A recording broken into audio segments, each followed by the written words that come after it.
अफसोसनाक खबर शामिल करेंगे कराची से, जहां हॉक्स बे सैंडस्पिरिट बीच के मुकाम पर एक खानदान के 4 अफराद डूब गए हैं। डूबने वाली 2 खवातीन समेत 3 अफराद की लाशें निकाली गई हैं। डूबने वाले मजीद अफराद की तलाश जारी है। कराची में हॉक्स बे सैंडस्पिरिट बीच के मुकाम पर एक खानदान के 4 अफराद डूब गए हैं। डूबने वाली 2 खवातीन समेत 3 अफराद की लाशें निकाली गई, जबकि डूबने वाले मजीद अफराद की तलाश जारी है। कराची में हॉक्स बे सैंडस्पिरिट बीच के मुकाम पर अफसोसनाक वाक़या पेश आया। एक खानदान के 4 अफराद डूब गए हैं। डूबने वाली 2 खवातीन समेत 3 अफराद की लाशें निकाल ली गई हैं। डूबने वाले मजीद अफराद की तलाश जारी है। मजीद जान लेते हैं बोल न्यूज़ मोहम्मद काशान से। काशान, अपडेट कीजिएगा।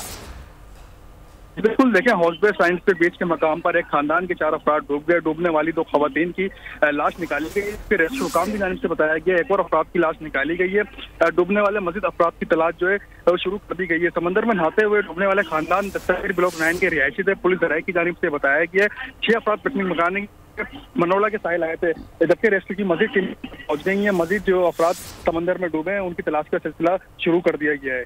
जी, बहुत शुक्रिया मोहम्मद काशान अपडेट करने के लिए। सब्सक्राइब करें और बेल दबाएं ताकि कोई खबर रह न जाए।